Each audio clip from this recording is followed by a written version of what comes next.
Assalamualaikum warahmatullahi wabarakatuh. Saya akan melanjutkan review buku yang berjudul Pengantar Studi Islam bab 8, yakni model studi Al-Quran kontemporer. Nah, yang dimaksud kontemporer sendiri itu kekinian atau modern. Tepatnya adalah sesuatu yang sama dengan kondisi waktu yang sama atau saat ini.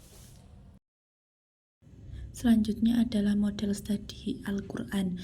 Nah, model studi Al-Quran di sini ada dua, yakni yang pertama model tafsir sastra dan yang kedua ini model hermeneutika. Nah, yang dimaksud tafsir sastra itu yang mana di dalamnya itu ada pengulangan kata di beberapa ayatnya. Pengulangan ini tuh termasuk salah satu keunikan dalam Al-Quran, sehingga para ulama itu banyak yang membicarakan keunikan ini dan menghubungkannya dengan studi tematik modern. Nah, hermeneutika sendiri di sini itu memiliki beberapa pengertian, yakni salah satunya adalah cabang filsafat yang mempelajari tentang interpretasi makna, khususnya dalam konteks interpretasi teks tertulis. Nah, dari adanya beberapa pengertian hermeneutika ini memunculkan dua penafsiran, yakni yang pertama ini penafsiran corak tafsir tematik dan yang kedua penafsiran bercorak sastra. Nah, dua penafsiran ini itu menimbulkan kelemahan, yang mana kelemahan ini ditemukan pada awal kemunculan dari sisi balaho dalam penafsiran.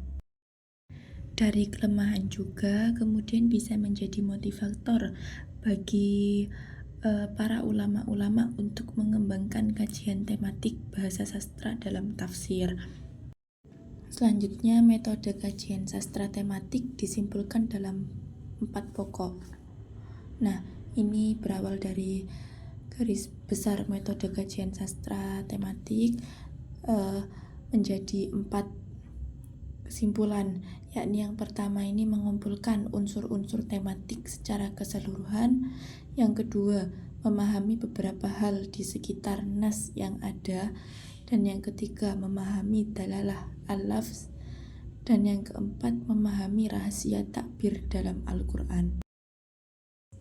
Selanjutnya masih membahas tentang hermeneutika.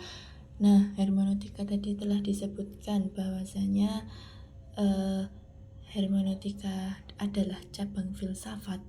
Kalau sekarang menurut pemikiran Paul Ricoeur ini, hermeneutika merupakan teori-teori mengenai aturan-aturan penafsiran.